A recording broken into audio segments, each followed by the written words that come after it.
조갑제TV 시청자 여러분 안녕하십니까? 저는 조갑제닷컴의 조사별입니다. 2023년 1월 17일 오후 4시를 가리키고 있습니다.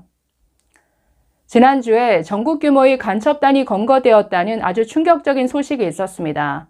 창원, 진주 지역을 기반으로 한 간첩단, 그리고 제주 지역에 뿌리 내린 간첩단, 이 두 조직이 국정원의 오랜 추적 끝에 검거되었다는 이런 소식이었습니다.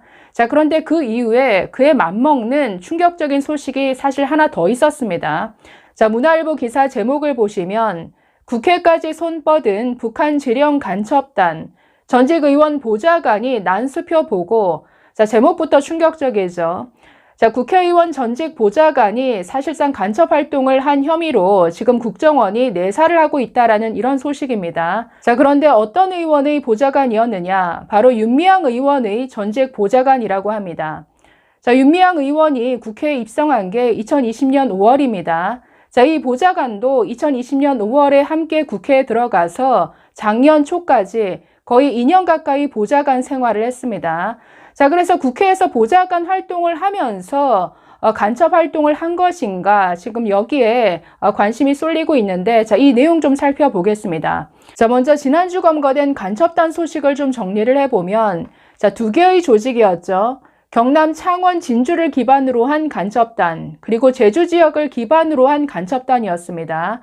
이 두 개 조직이 별개의 조직인지 아니 상하부 조직인지는 좀 더 살펴봐야 할 것 같습니다.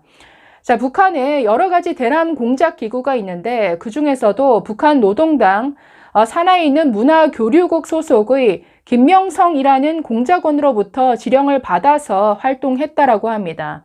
국정원에서 거의 10년 가까이 이들을 추적한 끝에 검거한 것인데 이들은 2016년과 17년 캄보디아에서 북한 공작원과 접선했다라고 합니다.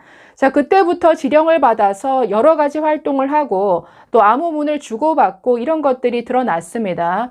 이들이 어떤 활동을 했느냐? 첫째, 반미투쟁을 했습니다. 민노총을 장악해서 여러 가지 반미투쟁, 주한미군 철수라든가 한미 군사훈련 중단, 또 미국산 무기 도입 반대, 이런 식의 반미투쟁을 했습니다.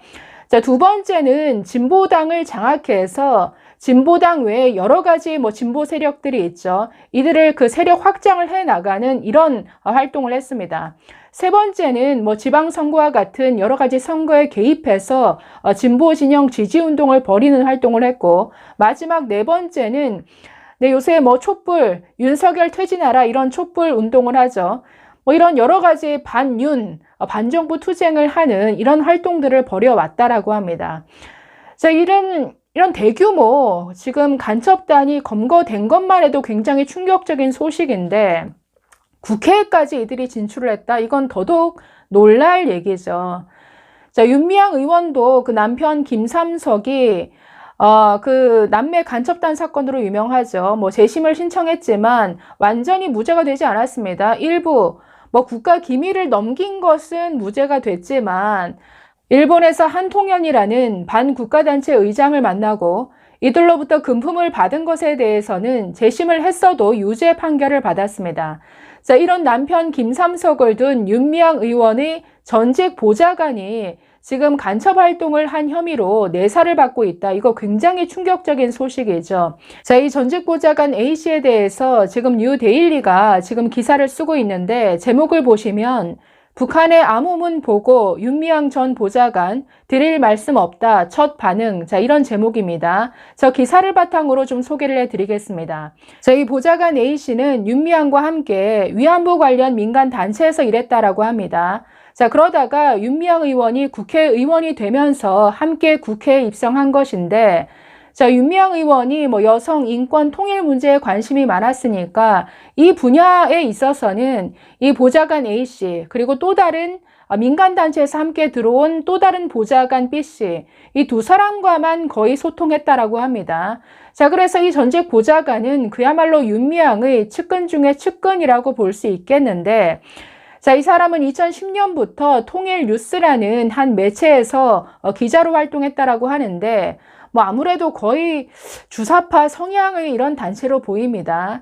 한때는 국방부 출입 기자단이 되려고 시도까지 했다라고 하는데 자, 2015년 12월에 그 베트남에서 베트남 전쟁과 관련한 기획 기사를 다룹니다. 자, 어떤 단체와 기획한 기사이냐? 바로 윤미향이 대표로 있던 정대협 함께 그 기획한 이런 기사였습니다. 뭐 베트남 전쟁에서 우리나라 군인에 의해서 피해를 본 민간인들을 다룬 이런 기사라고 하는데, 자, 2015년 12월에 베트남 현지에서 취재한 내용을 가지고 기사를 쓴 것이죠. 자, 그런데 이 보좌관 A 씨는 2016년 초에 바로 베트남에서 북한의 말하자면 공작원과 접촉을 한 것으로 국정원은 이렇게 보고 있습니다. 자, 그래서 그 이후에 사실상 지령을 받아서 간첩 활동을 한 것이 아니냐.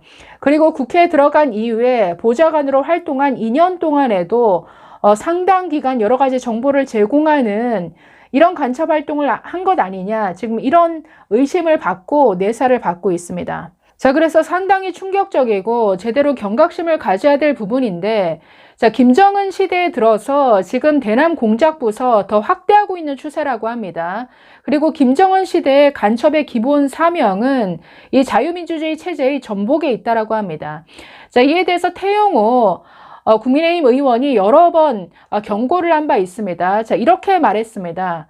민노총이 총파업 투쟁을 벌일 때마다 반미 등 정치 구호를 외치고 일부 세월호 단체가 지원금으로 북한 김정은 찬양 교육을 벌인 것도 우연이라고 볼 수 있겠느냐. 이런 단체들은 문재인 정권 5년간 진보 정당을 넘어 국회, 청와대까지 활동 무대를 넓혀왔다라고 이렇게 경고한 바 있습니다. 자, 그래서 지금 대공수사권을 경찰에 넘기는 이런 방안이 문재인 정부 때 추진되었죠. 자, 이걸 경찰이 할 수 있습니까?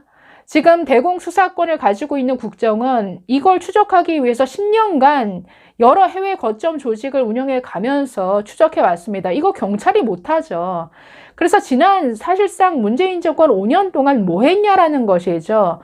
아니, 아예 이 김정은은 대남 공작을 더 확대하고 있는데 우리는 오히려 그 대공수사 역량을 더 축소시킨다? 더 못하게 만든다? 이거는 도대체 무슨 의도입니까? 자, 그래서 오늘 조선일보 사설이 이 문제를 지적하고 있는데, 자, 제목을 보시면 전국에 뿌리 내린 간첩단, 국정원 대공수사권 복원해야 한다. 자, 이렇게 주장하고 있습니다. 자, 이 사설 읽어보고 마치도록 하겠습니다. 자, 부분적으로만 읽어보겠습니다. 이번 사건은 국정원 대공수사권의 필요성을 다시 일깨워주고 있다. 국정원 요원들이 창원, 제주, 지하조직의 존재를 알아차린 건 10년이 넘었다고 한다. 증거를 축적하는 과정에서 각 지역 총책들이 해외에서 북한 공작원을 접촉한다는 단서를 잡았고 접선 현장에서 사진과 녹음 파일 등 물증을 확보했다. 현실적으로 국정원의 대공수사 시스템이 아니었으면 불가능한 일이다. 간첩 사건은 특성상 10년 이상의 시간이 걸리는 경우가 허다하다. 2013년 적발된 이석기 내란 음모 사건은 내사만 3년 넘게 했다. 운동권 출신들이 북한 지령에 따라 간첩 활동을 한 왕재산 사건도 국정원 요원들이 중국 등을 오가며 장기간 추적한 결과였다. 이를 가장 잘할 수 있는 조직이 국정원이다. 누구도 부정할 수 없다. 문재인 정부는 국정원을 간첩 수사나 대북 정보 활동이 아닌 남북 대화 창구로 만들었다. 국정원의 간첩 수사를 방해했다는 증언이 많다. 창원 제주 사건도 문정부 시절엔 속도를 내지 못했다고 한다. 수사팀이 압수수색이나 체포 필요성을 말해도 수뇌부가 결재를 해주지 않았다는 것이다.